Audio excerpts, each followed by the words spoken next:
Finally, the Reaganomics endgame is upon us. And we're sleepwalking over the edge of the cliff. It's time to choose now. What will it be? Fascism? Or a people-based economy? And no, there are no other options to choose from. There never really was. But, before you jump to conclusions, know this. For the last decade, financial experts and historians have made this same argument comparing the strong correlation between the 1930s and now. Even Paul Krugman is warning about fascism. The clock is ticking. This is the exact same endgame that we had reached in the 1930s when the world was left with these same two choices. Back then, we had gone through many years of conservative trickle-down policies ending with Calvin Coolidge and the Herbert Hoover administrations, which culminated in the Great Depression. Some countries did choose fascism, like Germany, Italy, Russia, etc., which ended in World War II. But, the US chose the people-based economy. And after World War II, starting with FDR and Truman, Democrats gave us the American miracle, with 50 years of the best economy, the best education, and the best middle class in the world. Everything was going well till 1980, when Wall Street struck back. They brought Reagan to power. They financed his handlers, economists and the think tanks who recycled those same Coolidge-Hoover policies and renamed them as Reaganomics, which remains till this day the basis for all U.S. and global economic policies. Now, 35 years later, we are once again approaching the same tipping point of the same endgame reached in the 1930s, the deflationary collapse of the global economy. We had one global financial crisis in 2009 and we're seeing yet another one brewing on the horizon. Today, the whole world is facing financial turmoil due to bad economy, insurmountable debt, and unwavering deflation. Insurmountable debt of all kinds.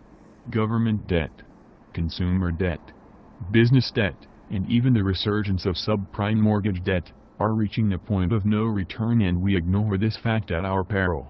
The sanctions on Russia, the rise of the dollar, and this huge oil glut being created around the world, has caused ripple effects throughout the global financial system. Russia, Iran, Venezuela, the UK, Brazil, and many emerging markets are facing sharp currency devaluation, economic downturn, and heavy debt with rapidly collapsing revenues. The trigger may be the collapsing commodities and oil prices, but that is only a symptom of years of bad economic monetary policies. Central banks around the world have printed over $16 trillion of paper money to stop deflation, and they have failed. Europe is still fighting hard to avoid disintegration and has pledged to print another $1.5 trillion. They keep trying to delay the coming depression, but they cannot delay it forever.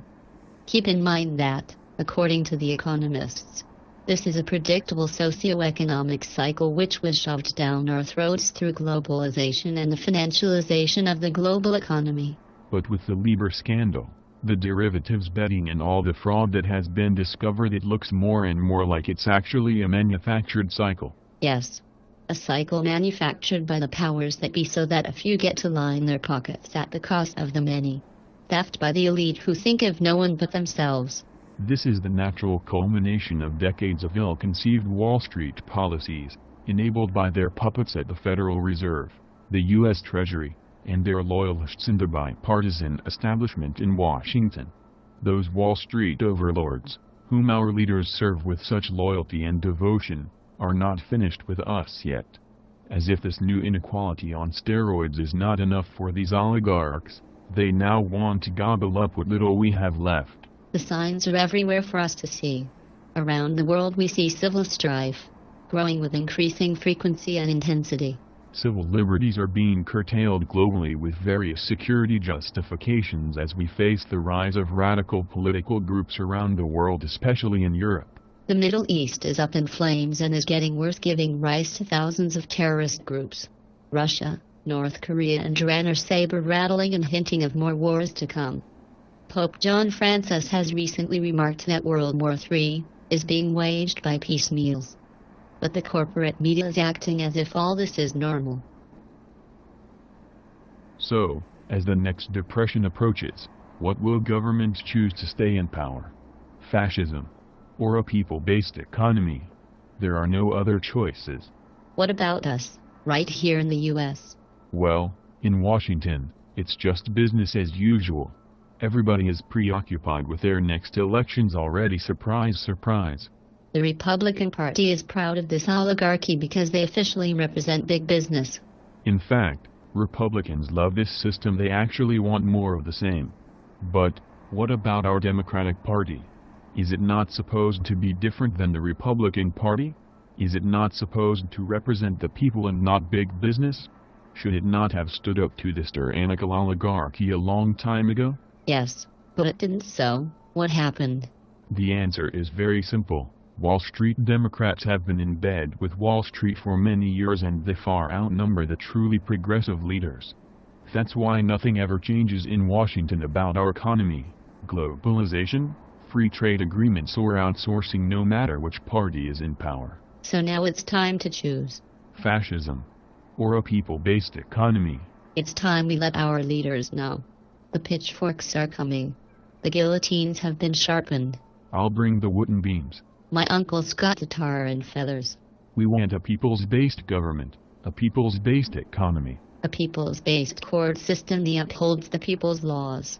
We must turn our country around. It's that simple. We have to kick Republicans and corporate Democrats out of office. We have to rid ourselves of Reaganomics, conservative economics, trickle-down economics, voodoo economics, or whatever they want to call these policies that have been oppressing us for the last 35 years.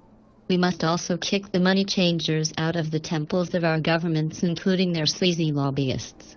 We must rebuild our economy from the bottom up with a robust economy that serves all the people base, not just the paper pushers, but all the people. We have to reverse outsourcing by repealing all outsourcing tax incentives. We have to stand up to Wall Street corporations and make them pay taxes on all profits, domestic and international, including taxes on all those trillions of dollars that they hide in offshore accounts. No more inversion, profit deferments, or profit transfers. It's time to eliminate all corporate subsidies, corporate welfare, and tax cuts. We must hold our courts responsible for the millions of houses they have allowed Wall Street to steal from homeowners who could not defend themselves against the big banks. We must help small business, and we must restore our middle class. If we do that, and restore justice to the courts of this country, then the sky is the limit for the American people. So, make up your minds now, folks. What is it going to be for you? Are you going to simply sit around till fascism just happens? Or are you going to start fighting for FDR, Truman type of policies now, and rebuild our economy from the bottom up? We must all fight for our own vision for the future, a vision of hope and prosperity. It's a vision that great Democratic presidents like FDR and Truman wanted for America. The best economy, the best education, and the best middle class in the world. That's the American agenda. Putting America first, being leaders, setting examples for the peoples everywhere. So join us. Take action. Look around yourself right now. Find out what you too can do to help in regain and recreating an America that once again all Americans can be proud of. And oh yeah, thanks for watching.